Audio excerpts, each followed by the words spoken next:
Hey guys, welcome back to our channel multi colour multi talent. Please support and subscribe. ఇవాళ ఈ వీడియోలో మీకు తాంజోర్ స్టైల్లో పెయింటింగ్ అనేది ఎలా వేసుకోవాలో స్టెప్ బై స్టెప్ అయితే మనం వీడియోస్గా పెడతాము. ఒకసారి చూడండి. పార్ట్ 1, పార్ట్ 2, పార్ట్ 3లో మీకు క్లియర్గా ఎక్స్ప్లెయిన్ చేస్తాను. మిస్ అవ్వకుండా ఉండాలి అంటే మన ఛానల్ని సబ్స్క్రైబ్ చేసుకోండి అండ్ బెల్ ఐకాన్ టచ్ చేయండి. ఫస్ట్ ఈ వీడియోలో స్క్రీన్ పైన కనిపిస్తున్న విధంగా అయితే మనకు కావాల్సిన డిజైన్ అయితే డ్రా చేసేసుకోవాలి. ఎలాంటి మిస్టేక్స్ లేకుండా పర్ఫెక్ట్గా వచ్చింది అనుకున్నప్పుడు మనం స్వయంగా డ్రా చేసుకున్న డ్రాయింగ్ ఓకే అనుకుంటే ఇలా కార్బన్ పేపర్తో అయితే ఎనీ కలర్ కార్బన్ పేపర్, అది మనం యూస్ చేసే కలర్స్, కాటన్ ఫ్యాబ్రిక్స్ బట్టి కూడా ఉంటుంది అనమాట. అంటే కొన్ని కార్బన్ పేపర్స్ బ్లూ కలర్ అలాంటివి అయితే లైట్ కలర్స్ మీద వేరే వేరే చోట కూడా మన ఫింగర్స్ పడినప్పుడు అంటుకుపోతుంది. అలా కాకుండా వైట్ యూస్ చేస్తే బెటర్ అని నాకు అనిపించింది. ఎందుకంటే ఓన్గా ఎక్స్పీరియన్స్ చేసి అయితే నేను ఈ వీడియోలో చెప్తున్నాను. అండ్ మనం ఏదైతే డిజైన్ అనేది ఎంచుకున్నామో ఆ డిజైన్ అయితే కార్బన్ పేపర్ పెట్టి మనకి ఎక్కడ కావాలో అక్కడైతే ఇలా డిజైన్ చేసుకోవాలి. ఇలా పెయింటింగ్ అన్స్టిచ్డ్ బ్లౌజెస్ పైన కానీ లేదంటే ఫ్యాబ్రిక్స్ పైన వేసుకోవచ్చు. నేనైతే నాకు కావాల్సింది కస్టమర్ రిక్వైర్మెంట్ ప్రకారం మనం చేయాలి కాబట్టి ఇలా స్టిచ్ చేసిన బ్లౌజ్ పైన అయితే మేడం రిక్వైర్మెంట్ ప్రకారం మనం ఇలా అయితే డిజైన్ చేస్తున్నాము. 3 years బేబీకి ఇదైతే మనం కస్టమైజేషన్ చేస్తున్నాము.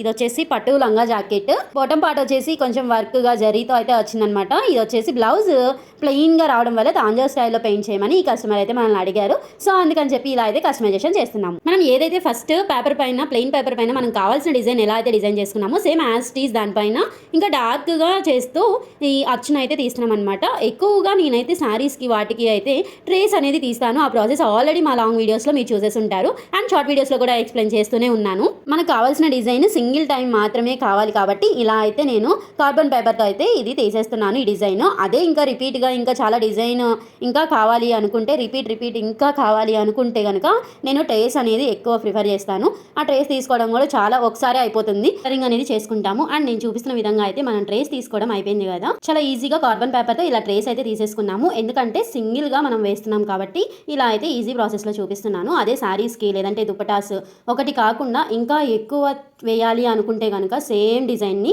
మనం ట్రేసింగ్ అనేది ఎక్కువ ప్రిఫర్ చేస్తే బాగుంటుంది. ఇలా అయితే కార్బన్ పేపర్తో తీసేసుకున్నాక ఫ్రేమ్ కూడా చాలా జాగ్రత్తగా ఎక్కించాలి.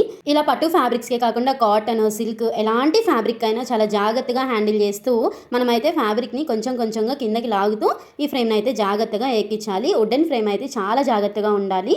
అండ్ ప్లాస్టిక్ ఫ్రేమ్స్ కూడా యూస్ చేయొచ్చు. కానీ మనం పెయింట్ వేసేటప్పుడు కానీ ట్రేస్ తీసుకునేటప్పుడు కానీ ఏదైనా డ్రా చేసేటప్పుడు కానీ కిందకి వెళ్ళిపోతుంది, అంటే లూజ్ వచ్చేస్తుంది. ప్లాస్టిక్ ఫ్రేమ్స్ అంత పర్ఫెక్ట్ అవుట్పుట్ని అయితే మనకి ఇవ్వవు. ఇవి వుడెన్ ఫ్రేమ్స్ అయితే ఈజీగా మనం ఎలా పెడతామో అలానే ఉంటాయి. మనం వేసే అవుట్పుట్ కూడా చాలా క్లియర్గా నీట్గా వస్తుంది అనమాట. ట్రేస్ తీసుకోవడం అయిపోయింది అండ్ ఫ్రేమ్ ఎలా వేయించుకోవాలో అన్నీ ఎక్స్ప్లెయిన్ చేశాను కదా. ఇప్పుడు నేను అప్లై చేసే ఫస్ట్ లిక్విడ్ అండి, అది ఏంటి అంటే మీడియము. నేను మీడియం 2 అనేది ఫస్ట్ అయితే బేస్ కోట్గా యూస్ చేస్తాను. అండ్ చాలా వరకు వైట్ కూడా యూస్ చేస్తారు. నేను ఎప్పుడు కూడా ట్రై చేయలేదు వైట్ వేసి అది లైఫ్ లాంగ్ ఉంటుందా లేదా, దానికి లైఫ్ ఉంటుందా లేదా అనేది ఎప్పుడు నేను టెస్ట్ అయితే చేయలేదు. నేను ఫస్ట్ నుంచి కూడా నా అలవాటు ప్రకారం నేను తాంజోర్ స్టైల్లో కూడా ఇలా అయితే వేస్తున్నాను. మీడియం అనేది యూస్ చేస్తున్నాను. ఇది బైండర్ అని కూడా అంటారు. మీడియం 2 యూస్ చేస్తున్నాను. మీడియం 1 కూడా ఉంటుంది, అది కూడా వేసుకోవచ్చు, ఏమీ అవ్వదు. ఫ్యాబ్రిక్ పెయింటింగ్స్లో కూడా చాలా డిఫరెన్స్ అయితే ఉంటుంది. నార్మల్ ఫ్యాబ్రిక్ పెయింటింగ్కి తాంజోర్ పెయింటింగ్కి ఎక్కువ డిఫరెన్స్ ఏది కనిపిస్తుంది అంటే నార్మల్గా చూస్తే కనుక మనకి గోల్డ్, తాంజోర్ స్టైల్లో గోల్డ్ ఎక్కువ ఉంటుంది అనమాట. కలరింగ్ కన్నా గోల్డ్ ఎక్కువ యూస్ చేస్తాము. కోన్ కానీ ప్లెయిన్ గోల్డ్ కానీ ఇదైతే ఎక్కువ యూస్ చేస్తాము. అండ్ దీంట్లో బ్లాక్ అవుట్లైన్ చాలా వెరీ ఇంపార్టెంట్. బ్లాక్ అవుట్లైన్ కూడా చాలా ఇంపార్టెంట్. ఎందుకు అలా చెప్తున్నాను అంటే ఫస్ట్ మనం నార్మల్ గోల్డ్ అప్లై చేసిన తర్వాత దాని చుట్టూ అవుట్లైన్ బ్లాక్ అనేది వేస్తాము. తాంజోర్ స్టైల్ చాలా ప్రొఫెషనల్గా ఉండాలి అంటే కనుక మనం బ్లాక్ అవుట్లైన్ అనేది యూస్ చేయాలి. మీకు మీడియం వేస్తూ ఈ అవుట్లైన్ గురించి కలర్స్ గురించి చెప్తున్నాను ఏంటి అనుకుంటున్నారు కదా. సో నేను అది నెక్స్ట్ వీడియోలో అయితే మీకు కలరింగ్ గురించి చెప్తాను. ఈ వీడియోలో అయితే మీకు తాంజోర్ స్టైల్లో డిజైన్ ఎలా వేసుకోవాలి, దాని టిప్స్ అండ్ ఫ్రేమ్ ఎలా ఎక్కించుకోవాలి, ఏ ఫ్రేమ్స్ యూస్ చేయాలి అండ్ మీడియం ఎందుకు అప్లై చేస్తాము అనేది క్లియర్గా ఎక్స్ప్లెయిన్ చేశాను కదా. నెక్స్ట్ వీడియోలో ఈ తాంజోర్ స్టైల్లో కలరింగ్ ఎలా చేసుకోవాలో క్లియర్గా ఎక్స్ప్లెయిన్ చేస్తాను. పార్ట్ 2 కోసం వెయిట్ చేయండి. Follow for more updates. Thank you for watching guys.